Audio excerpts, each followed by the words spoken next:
Coming to you live from an undisclosed location deeper within the bowels of the Rose City, it's live in Portland with Chris Franklin.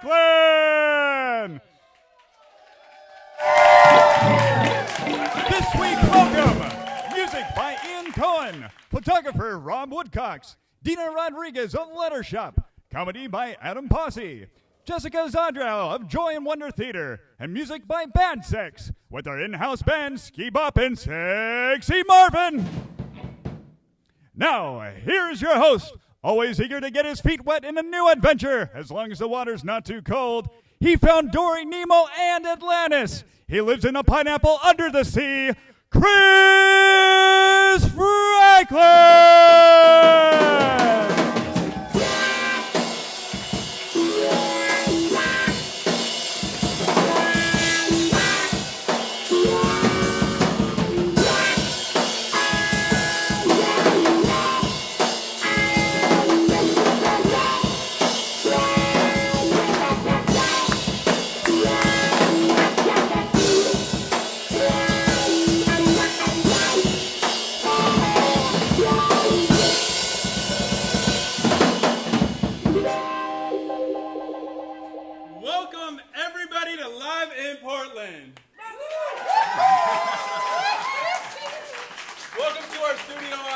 Welcome to our audience at home. This is the chance to feature our creative artists here in this great city of Portland.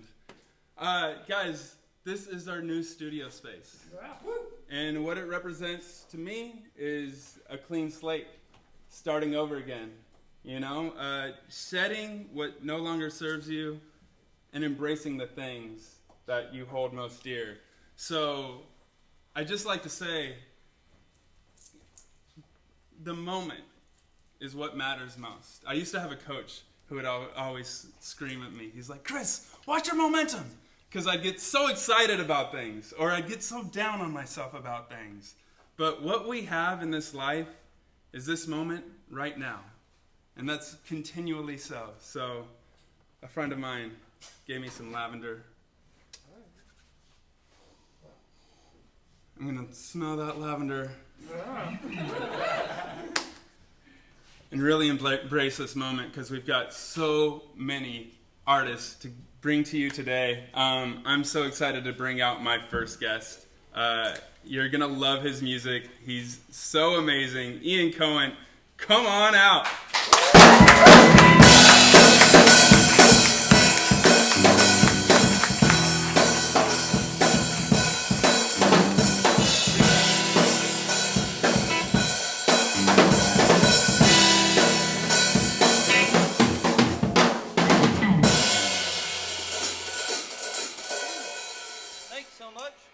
Be here. This is pretty freaking cool. I don't know what the terms on cursing here are, so I'm going to be a little PC. I'm going to play your fucking cunt ass titties! Woo! I'm going to go ahead and play a couple of songs. I didn't really think about what I wanted to do, so here they are. This first one is called Pleasure for Pain.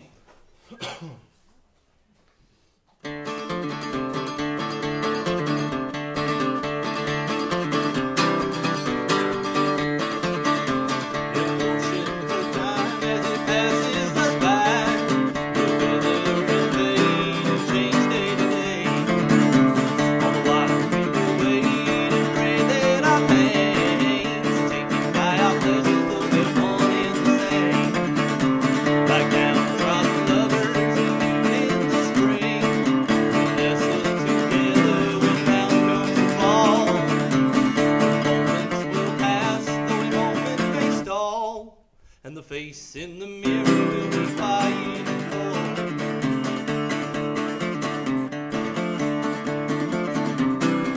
But you know gold is never as valuable as you want it to be. And that mighty friend that ain't as sweet as you need. It's been told that nobody finds their way to a better place without a little constraint in their lives every day. It is cold, the rain will turn to snow, swirling in the breeze. Away.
bring it a little slower. I'm going to take it a little lower. Listen real good if you can. It's big space.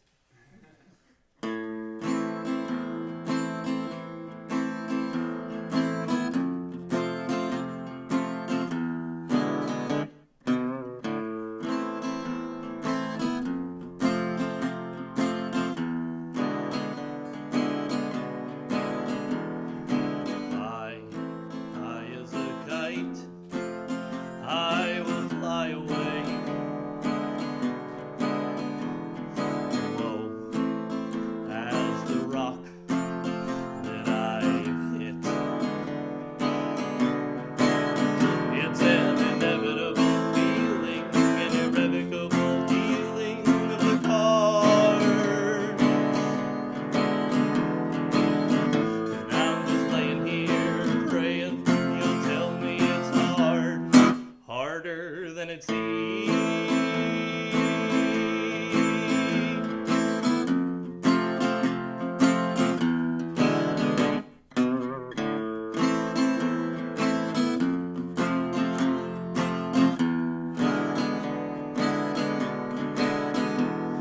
To know myself is my greatest disease.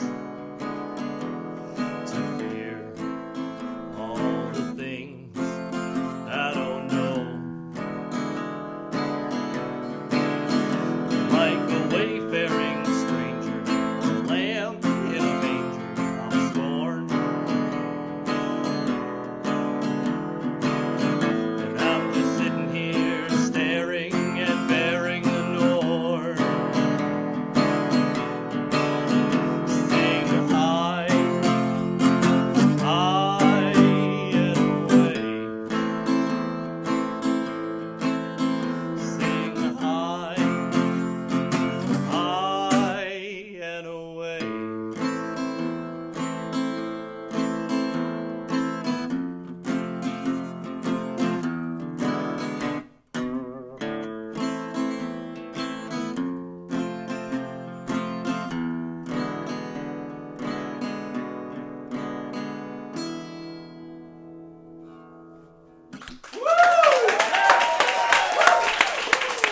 Ian Coen, everybody! Ian, how can my fans find you on Instagram or Facebook or social media? On Instagram myself, I am Ian Carceration. You can find one of my two bands, either Beggars Canyon or the Lonesome Valley Pussyfooters, on Instagram, Facebook, Spotify, Amazon, any of the music places. Awesome. One more time, the name of those bands. Beggars Canyon and the Lonesome Valley Pussyfooters. Awesome. Ian Coen. Everybody put your hands together for Ian Coen. Take it away, Marvin.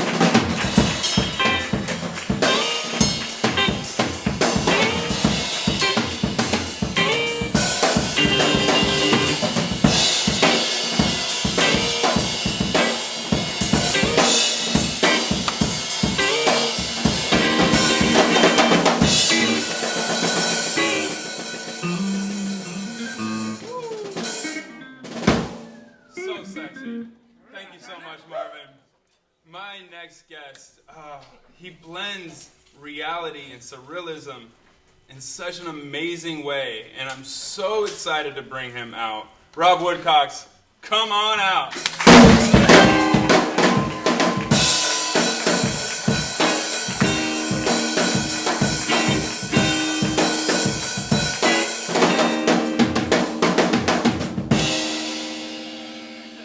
Rob, we're doing this. We are. Yesterday we were floating down a river, Yes. and now we're here. And now we're here. And I still have my sunburn to prove it. Nice. Very red right now. Rob, you are a photographer, Yes. but you are a surrealist artist.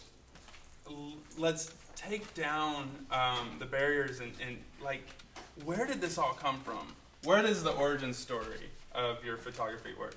Absolutely. Well, I think ever since I was really young, like I was a dreamer. Like I was that kid, like running around the forest, like picking up sticks and rocks while the other kids were playing sports. So like Yeah. I was drawing from a young age. Like, I found one of my drawing pads from like probably when I was like 7 years old, and I was drawing like these castle kingdoms and like really crazy things. So from a young age, I definitely had a big imagination. I think my parents definitely fostered that a lot. They were the kind of parents that were like, go out and play till the sun's down. Nice. Y'all know that. Yeah. like you're not allowed to use like electronics like until, you know, the sun is set or whatever. And we had like a lot of limitations. Like we didn't watch TV, things like that. So I think in my childhood I was really able to foster my imagination.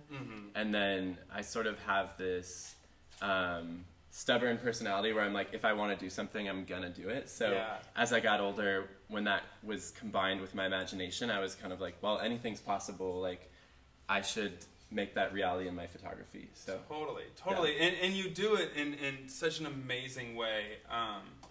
Well, let's stay with the origin story. You were born and raised in Michigan. Yes. Right? Well, actually, I was born in Houston, Texas. Okay.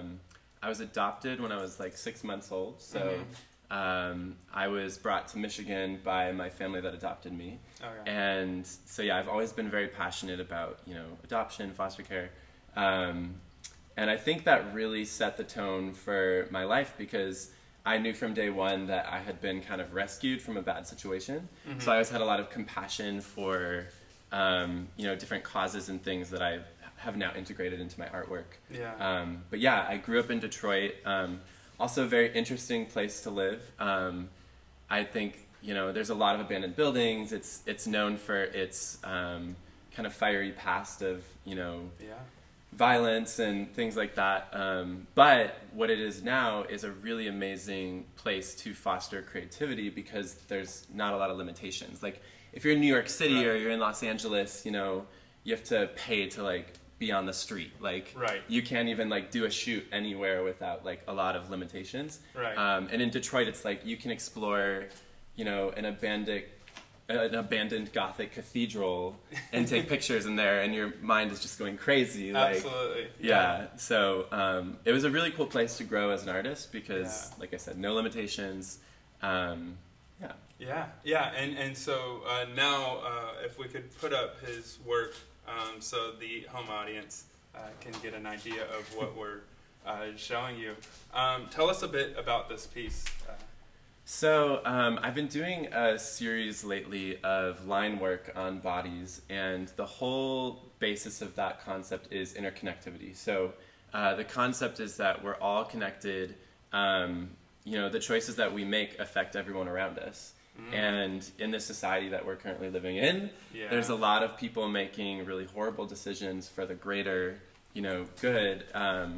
And it's requiring a lot of us to kind of step up and say, no, that's not okay. I need to be more vocal about what is right in this world. How I can support my neighbor, how I can support my friends, how I can, you know, support someone who's different than me. And so this whole series is about featuring all types of diversity, skin color, body type, you know, gender, sexuality, you know, all these things that we get boxed into categories for. And considered different or not worthy or whatever, and featuring that as beautiful, you know, kind of showcasing all of those things in one body of work and really helping people to see that beauty that maybe they're not familiar with, like, And we're all interlinked, Absolutely. you know, and I've always thought about, like, I am no different from anybody. If I was born with the same genetics and upbringing, I'd be subject to the same mindset.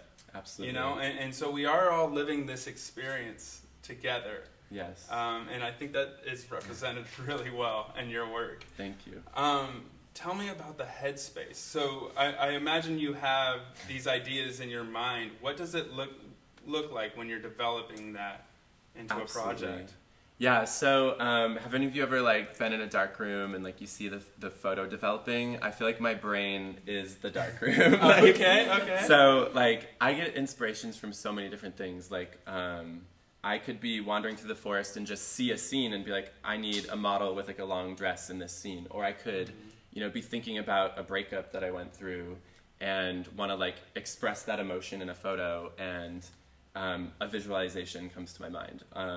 my grandma passed this year, and I have a whole series that's inspired by her life and the amazing woman that she was. Yeah. So yeah, I get these ideas that are inspired by emotions, experiences, dreams, and then they just kind of like develop in my mind. So I start to see the color first, and then I start to see, maybe elements of the landscape or the backdrop, whatever it might be. Yeah. And then I can start to imagine who the characters might be and kind of create them in my Awesome. story. Well, you're explaining this all to us, and I feel super appreciative because you have your master class Yes. that you're presenting right now. Yes. Tell us a bit about that. Absolutely. So I'm so thankful to finally have something that kind of encapsulates my education journey, because I've actually traveled the world and taught like over 75 workshops around, I think in like 15 different countries. So I've had an amazing experience teaching what I do, and I've always wanted to make it more accessible to more people. So I recently filmed a masterclass with an educational platform called Udemy, and they're kind of like lynda.com, if anyone's that's a more well-known platform, but Udemy is kind of like their big competitor. And they just approached me. They were seeing what I was doing with a company called 500px. Yeah. That's a photo sharing platform. Yeah. I was starting to do some like little tutorials for them, and they were like, "Hey, we love what you're doing. Do you want to make a 4-hour master class for our platform?" Nice. I was like, "I don't know. That's a lot of work." But yeah, so I have some friends locally in Portland. We produced everything here. Oh, cool. We did, I think, like 6 filming days. We have this total Wes Anderson scene that's like the main talking head piece and I'm in like an orange shirt with like orange velvet backdrop. Beautiful. Yeah, so it's a very beautiful masterclass. Everyone should check it out. Awesome. And it's nice because the platform makes it super affordable for the students, which is a passion of mine, because it's like I want people to be able to access education. Yeah. Yeah, very cool. Rob, for my audience here and audience at home, how can they find your work? My work is on my website, so robwoodcox.com. You can find my name on the Live in Portland feed. And I also heavily use social media, so... You do? Yeah, always on that. My Instagram is @robwoodcoxphoto, and you can just search my name on like all the other photo sharing platforms, and I'm probably on it. Yeah. Awesome. Yeah. Rob Woodcox, everybody. Marvin, take it away.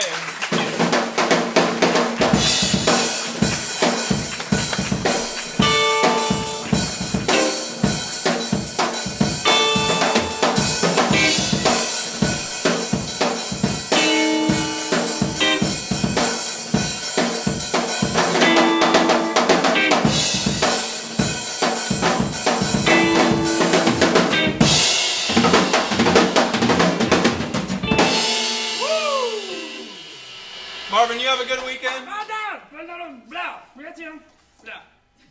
You were floating down an asteroid field? Is that even possible? Oh my God! Marvin, you live such a crazy life. You gotta take me with you. Very cool. Guys, my next guest, I'm so excited to bring her to the stage. I often say good design goes unnoticed. And as we're building businesses, we start to look at logo and design and different ways to represent our brand. My next guest really breaks that down to the very typography that is represented in her brand. Dina Rodriguez, come on out.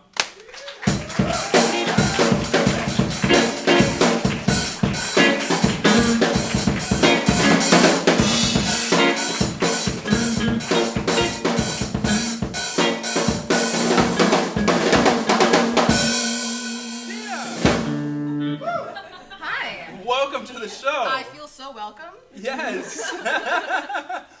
We have so much to unfold in Right. such short amount of time. So your company, Letter Shop, is brand experience. You do typography, but not only that, you're one of the most prolific artists that I've ever seen. That word makes me so uncomfortable. Does it? Yes. I feel like I should be a church leader or something. You know what I mean? Like, I'm just talking to people on live streams on social media. Yeah. But thank you for saying that. That's so kind. Absolutely. Tell us a bit about your work and how it's all developed. So I do something called hand lettering. Not a lot of people actually know what that means. It's just we're creating more of a storytelling through letters. So instead of just like picking out a cheap typeface, you hire someone like me that's actually going to think about the design psychology and how to best reach your audience and how you want people to most importantly feel when they see a design, that I'll pretty much create it from scratch. Just really trying to get through that. It's definitely not a printer kind of process. There's like, I kill so many trees, guys. Oh, no. Don't worry, I know in Portland I recycle, chill out. And just like so many refinements, but luckily I've been using my iPad, which has changed my life, and it's just me in my dark, amazing office using this platform called Astropad in Photoshop, and I just get lost in doing letters all day. Yeah. We're here at Lost in Portland. We love to get lost. Yeah, so let's do it. Let's get lost together in typography. Yes, let's break it down. Because like you said, there's psychology, there's emotion, there's so much more to these letters and words than I guess most people contemplate and how we generally interact with it. But there is something in the subconscious. For sure. I mean, just think of how we see advertisements now. Like every 2 seconds, oh, there's another pop-up ad. There's a billboard that I'm driving by way too fast to even read. And it's about getting people's attention. Yeah. And that's what brands obviously want from designers is how can I break through that mold? And I think the kind of style that I like to portray in my hand lettering is that it actually looks like a person made it, not a robot. Like you see the imperfections of the human hand. I call it the perfectly imperfect. Yeah. Where like you see it everywhere now if you really start to look for it, like that hand lettering brush script. Or something that just has a little bit more decoration or depth to it. And just because it's clean or because it's dirty, someone made that thing by hand. And it's kind of like this unappreciated secret niche within the design community that is starting to make more traction. I will say that. Yeah. Thanks to me, because I'm teaching a butt ton of lettering. So I'm creating my own competition. But hey, I'll make money on the way. That's fine. Yeah. So you not only advertise through your handwritten work and the companies that you work with, you mentioned it earlier, your live streams have created quite the audience. Yeah, it's so interesting too, like when you're creating all these different kinds of content, and as, you know, a freelance illustrator, you have to be a content creator. You're no longer an artist.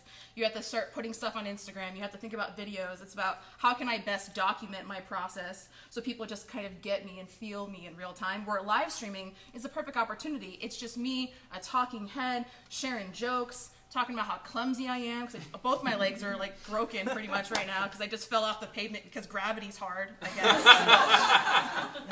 I don't work out, probably should, but TV is great and I'm going to keep watching it. But yeah, live streaming has been my way to success. Like back in the day, doing something on Twitch, which they have this creative section. They're not just for gamers anymore.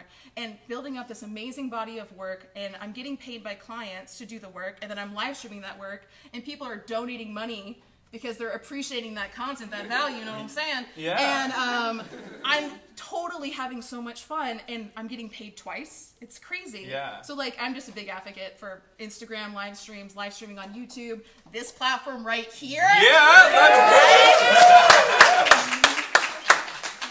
But so you're talking about your live streams and the work that you do, but you also represent a group that is underrepresented in illustrating.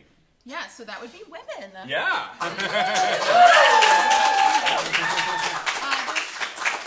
There's this statistic, and it's really, like, makes me sad. So women actually go to art school more than men. It's a 60-40 ratio. And then actually in the design industry as a whole, graphic design, fine arts, illustration, all mapped together, we're 50-50. But yet, less than 10% of women are featured in any sort of media whatsoever. Ouch. Podcasts, panels, shows like this, conferences, to the point where it's kind of ridiculous. Like, and we keep seeing the same maybe like 10 or 12 female designers sprinkled constantly, and they have enough exposure. They're already killing it. Right. What about these new voices that are coming in? And the internet, you know, it's trying so hard, but it's so competitive now. So I decided to start a web series called Women of Illustration, where I interview new budding talent. So I'm talking girls that like just freaking graduated college. They have no idea what they're doing. And not just talking about the stories, but actually trying to create some tangible tidbits of advice. I'm so sick and tired of hearing about how you were able to make it, but tell me how. Yeah. You know what I mean? Yeah. Like, what's the 5-point plan for how you made that first 1,000 followers on social media? How do you contact clients? What's pricing? Am I undervaluing myself? These are the conversations, especially with the wage gap Yeah. for women, something that needs to be talked about, but yet there's not many platforms that are doing it, especially trying to direct that towards women and giving them more of a voice in their own industry. Can we get a round of applause for that? Now, I've seen some of your videos with the Women Who Illustrate YouTube Yeah. page. You have women coming in from all around the world to contribute to these interviews. How does that make you feel? Like you're connecting all these women in this field that is underrepresented, for women. You don't really realize it until we get into like one of those stories. Like, you can talk about art and design all day, but saying like there was this one girl who was talking about how she was the only woman in her office, and all the men tried to push her out, and they would play like violent porn, like at work, at a day job you're supposed to be productive at, to try to make her feel uncomfortable. They would like hit her with Nerf balls, and then other women sharing stories of like sexual harassment, which does happen. It's not just a trend, guys. And it's just so humbling that these women, even though some of them are more seasoned, but for the most part they're newly into this industry, and just being able to hear from their perspective, so I could help them more personally, just using my couple of years of experience to just get them a little bit more notice, so that they can finally make money from what they love to do the most. Oh my God, Dina, you're a 1-2 punch. I love it. Tell me about what illustration means to you. Like, as a creative artist, like, it feels like you have something to expel, like something to it's say. definitely like my favorite form of expression. I came from a very artistic family. Everyone was singing, dancing, playing with crayons, different materials. We were an artsy bunch. And I think art was always the thing that I kept coming back to, because you're so drawn to it as a kid. Like, that's all of kindergarten is drawing and like paste and cutting things. And then all of a sudden, like, oh, fuck you kids, you're gonna fucking write a paper. No more arts and crafts for you. I was like, wait a second, I thought we were being creative. What happened to that? I'm using my imagination like you told me. Yeah. And I just kept with it, and I don't know. It's my way of just kind of seeing not only my viewpoint, but calling out things that need to be called out in my industry and above. And like lately, been really getting into obviously feminism, body positivity, and most importantly, I'm using my platform to help other creatives just keep going. Right. Whether it's to actually show, a selfie of themselves on their Instagram, which is something a lot of people are super uncomfortable with. Like, how many artists I follow to this day, but I still have no idea what the fuck they look like. Yeah. And just trying to keep that motivation up, because we all could use a little inspiration, especially if you're a full-time freelance, working from home, all by myself. Right? Dana, let's talk about that, because freelancing is a jump. Like, we are structured to work in a platform where we clock in, clock out, we work for somebody, and then we go home, drink our beer, and go to sleep. Go to work the next day. I like how you had the beer in there. That was very important. As a freelancer, tell me about that jump for you, from moving from... Yeah, that's a big question I get from a lot of, like, how do I do what you do? How can I wake up at 10 a.m. and just, like literally wear a blanket as clothes? I'm never wearing pants in any of my interviews. Don't tell my clients. But it's a great life, but it obviously takes a lot of work. Like, I've been in the design industry as a whole for the past decade, being like that jack of trades designer, where you have to learn every single program, the Adobe suite and beyond. You can't give feedback on your own work. It's just he said, she said. Usually, like, you have that crowd of people like telling you what to do, and you're just literally your production monkey. Like, I've definitely, it's been a roller coaster, but just was finally like, okay, I'm gonna start dabbling in illustration, and lettering seemed so much easier, because illustrations like draw everything that's ever been created. And then it's like 26 letters. Okay, this alphabet seems a little bit easier. I think I'm going to do lettering. Yeah. And, right? Like, I'm lazy as fuck. How can we make this easier so that way I can just get back into drawing? Because I was just moving other people's artwork and photography and fonts, and wasn't really putting my own stamp on my work. And I felt like I was betraying my own expression to a certain point, because you spend so much gobs of money on your schooling and all this stuff. It just gets a little crazy. But eventually, I'm posting work, I'm doing apparel, just letting my freak flag fly, just drawing whatever the fuck I want. And people are starting to notice. I'm getting followers, clients are reaching out. I'm getting freaking sponsorships from Wacom. All of a sudden I'm doing conferences and talks, and oh my God, I just made way more money in a month than I had in my last job in the past 6 months. Yeah. And it just started to get a little crazy. And I think that the drop-off point for me was in this amazing number of 80%.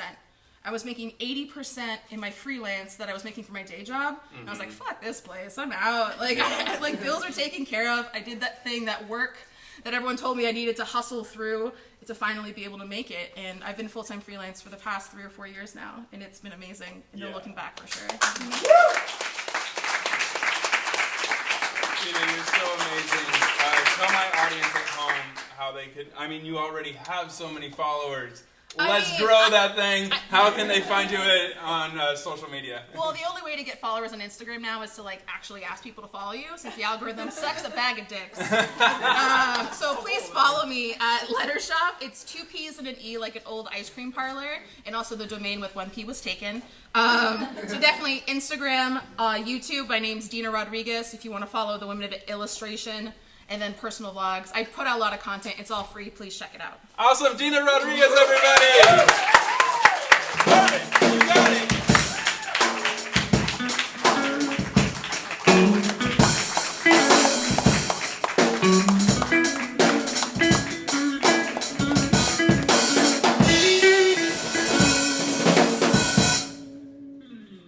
If there's anything we found out through this show is that the comedy in Portland is relentless. We have so many amazing artists, and I'm really excited to bring out to you one of my favorite comments that I've seen out in the Portland scene. Adam, come on out.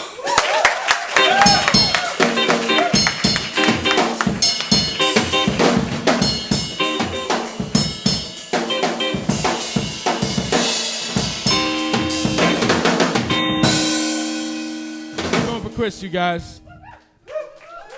Y'all hear me? Everyone good? We good? Make them louder. I could just be loud without the mic. It's a formality at this point. The mic is the mic's right at home. Oh, fuck the people at home. Come to the live show. The real shit happens on the live show. Also, thanks for putting me up after Dina. It's awesome to look at a man after everything she just told you we're doing. These fuck faces are out here in the workplace ruining shit for women like they have the whole time. Up next, part of the problem. Here we go. Here we go. No, for real, thanks for having me. Like you said, my name's Adam. I'm Samoan, which is obvious. Though if not, what's it gonna take for you to figure it out? How many coconuts do I have to break open while pass blocking? There's not a lot of ways you can go with this look. I'm either one Samoan or I'm the Little Rascals, stacked up trying to sneak into a buffet. Or I'm an all carbohydrates Filipino. Or I'm the actual size head model for the dude on the side of the Alaska airline planes.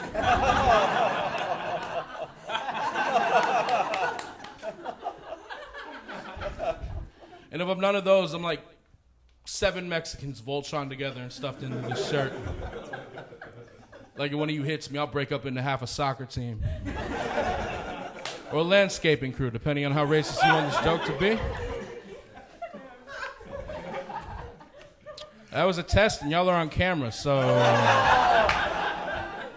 have fun with that. I like when people can tell that I'm Samoan, and that's because I went to high school in Fayetteville, North Carolina. Appropriate response.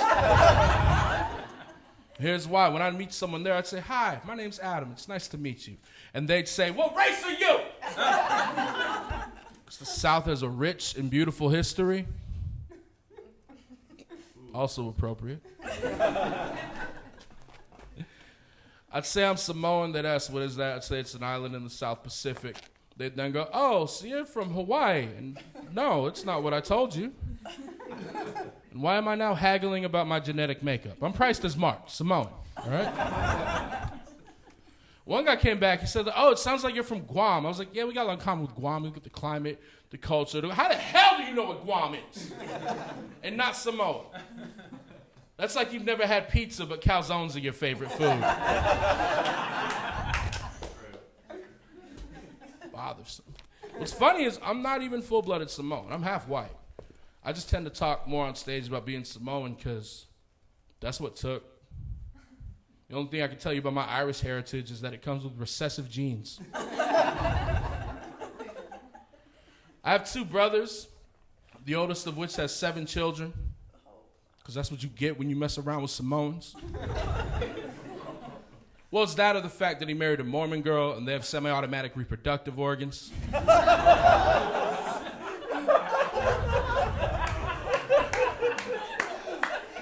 Yeah, you ain't been in her bump stock. She's firing.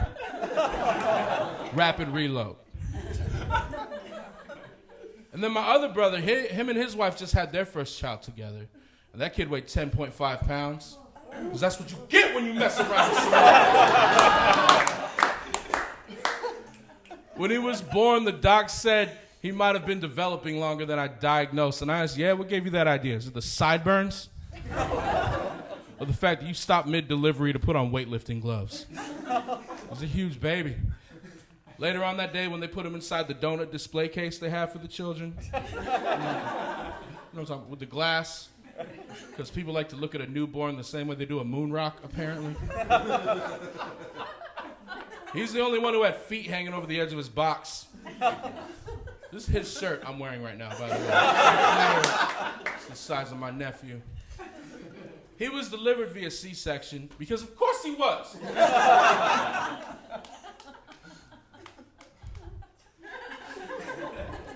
Had he not been, this wouldn't have been a joke about my new nephew. It'd be a sad story about how much I miss my sister-in-law. I'll be telling you how Alina was a wonderful woman. She made my brother happy from the moment they met up until the very moment she was torn asunder.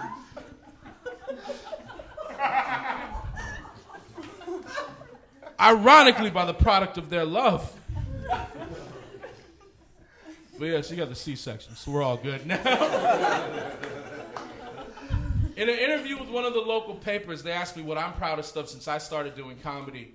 And I told them it was the birth of my own son, whose name is Palangi Aikai. You guys can clap for that if you want. You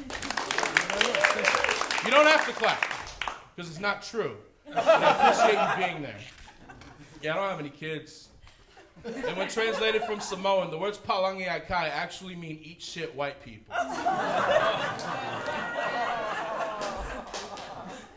I a sticker?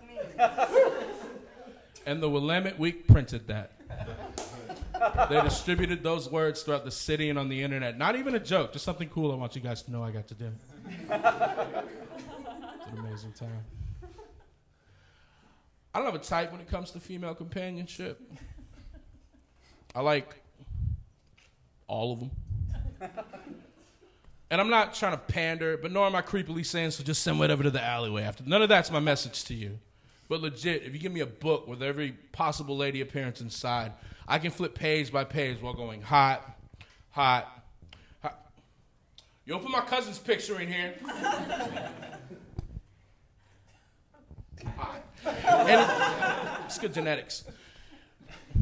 And even though I like all different types of women, there's something I can only enjoy with a larger lady, and that is pasta. That's a joke. It's half a joke. It's in there because I think it's funny, but legit, if someone wants to get pasta later. 503-754-7819. What it really is, I think the sexiest thing in the world is when a lady is wearing one of my button-down dress shirts and just her underwear with that. That's better than lingerie as far as I'm concerned. Problem is, if I'm with a small frame girl, this is a 5X tall shirt, you guys, that I borrowed from my nephew. My jokes have to have continuity. If a tiny dancer goes traipsing around my place in one of these, she's gonna trip over the front and hit her face on something. Yeah, that spoils the mood. But if I'm with a big girl, it's doubly good. Double good. Because not only do I get that sexy visual that I like so much, I also get a pretty good idea of how I look in that shirt. You guys have been amazing. Thank you very much.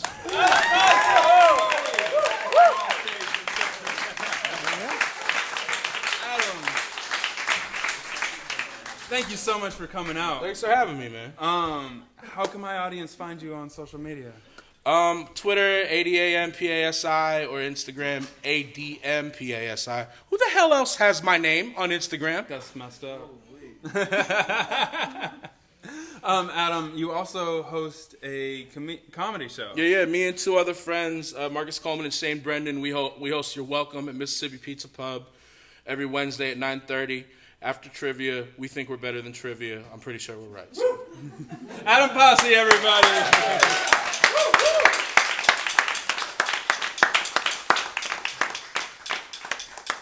Studio at home. Studio. How do I say that? Studio audience. Jeez. They can't see where we are. So, welcome to our luxurious new studio. It's so beautiful here. And we really couldn't have done this without our sponsors. So a special thank you to Abbey Creek Winery and Mad Hippie Skincare for sponsoring the show and also allowing us to showcase so many amazing creative artists here in Portland. And I'm excited for our next guest. She's returning to the show. We're excited to bring her out. Jessica, come on out.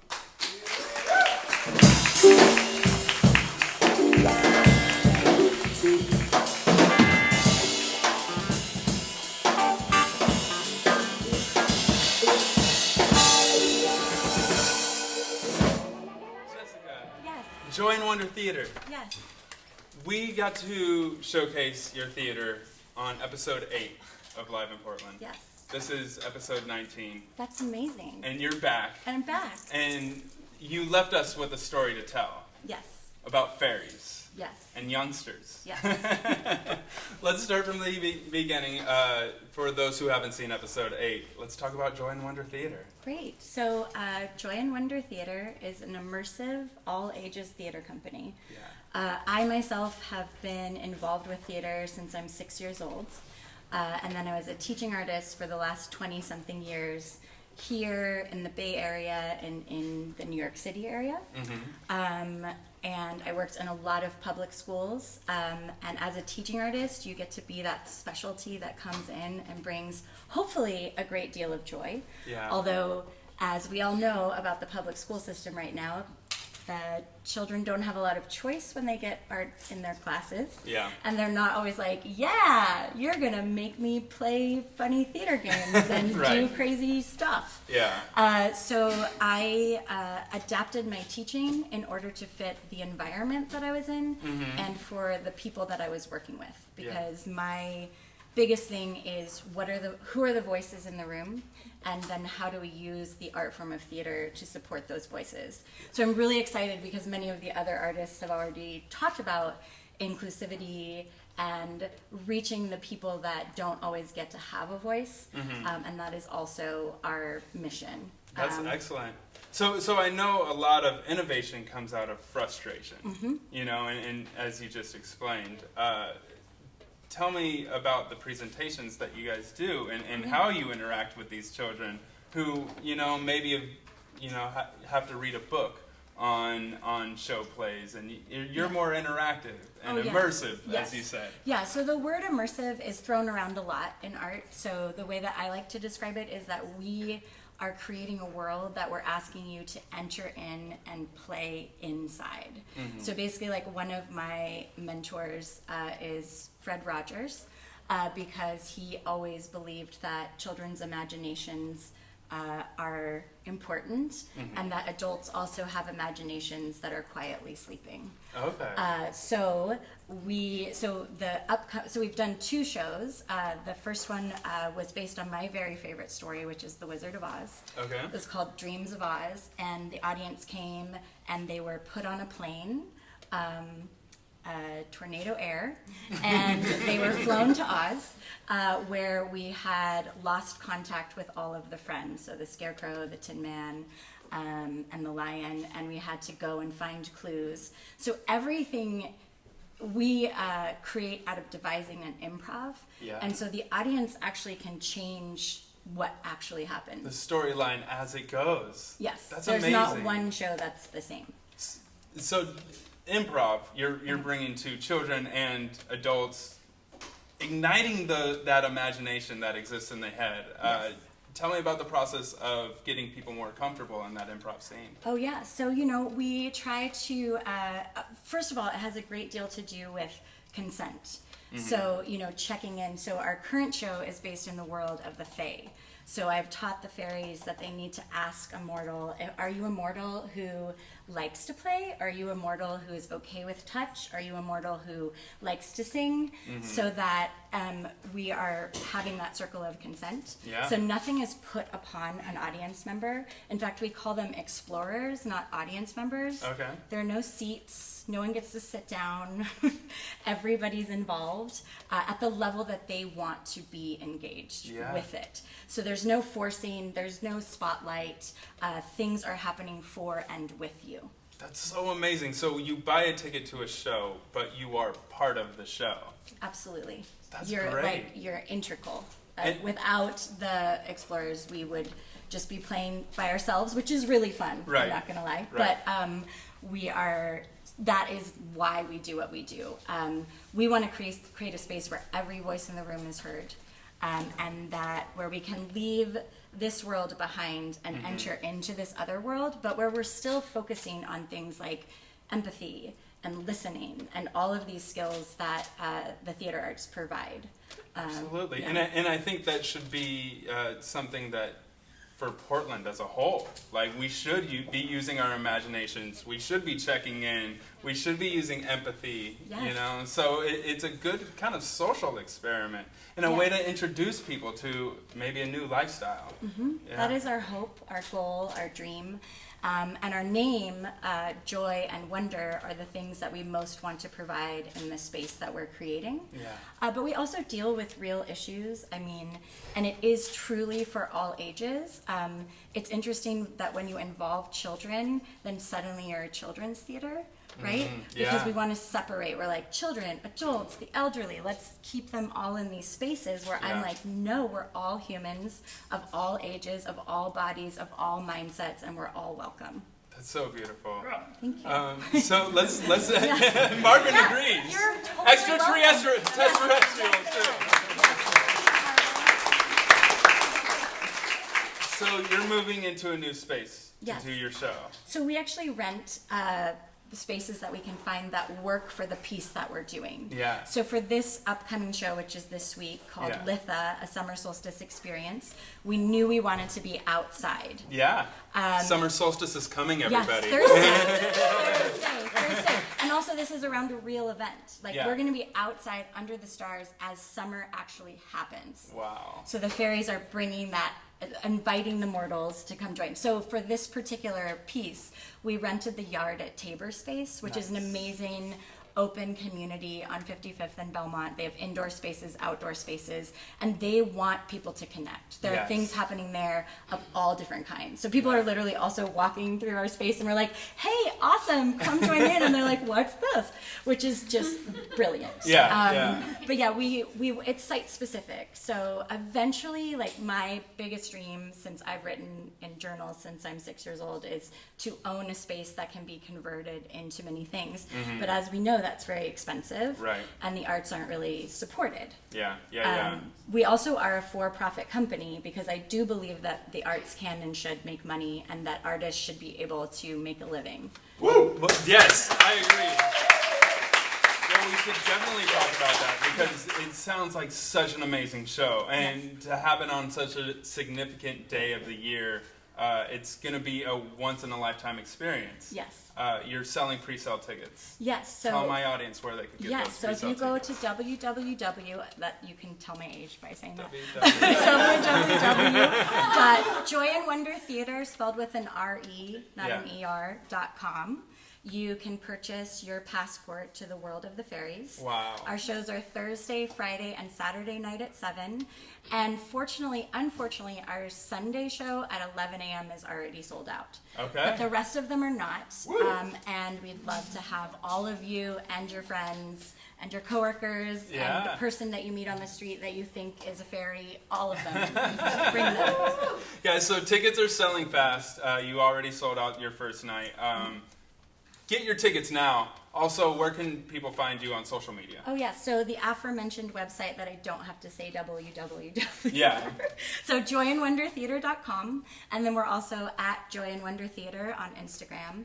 And then on Facebook, we're Joy ampersand Wonder Theater. We wanted the ampersand at everything, but we got to work on that. Yeah. Jessica, thank you so much for coming out. Thank you for having me. This is amazing. Thank you. Marvin, take it away.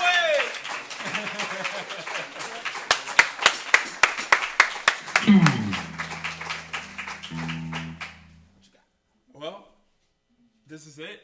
No, it's not it. We've got one more band for you. Guys, we're about to rock out to the worst sex possible. I present to you Bad Sex. Come on out!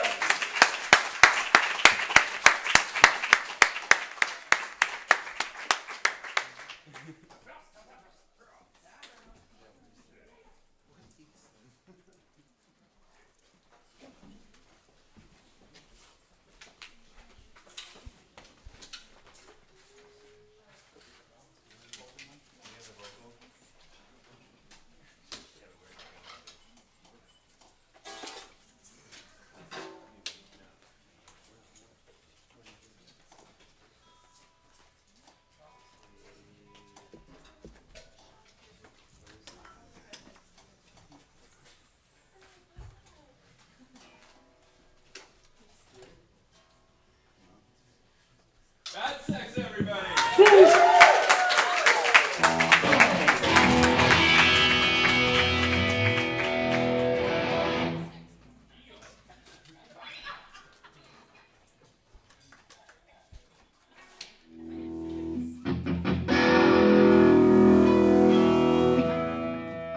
We're Bad Sex.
Thanks for that sex. Again, this song's called Telephone.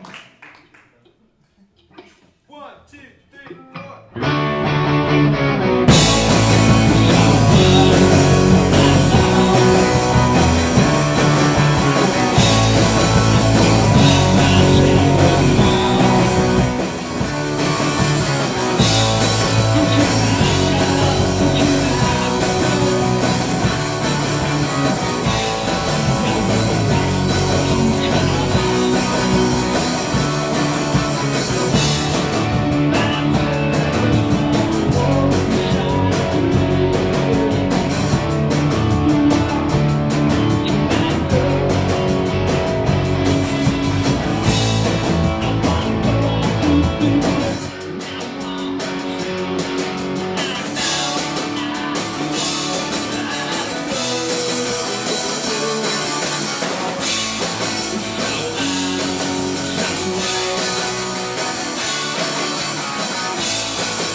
Bad sex, everybody!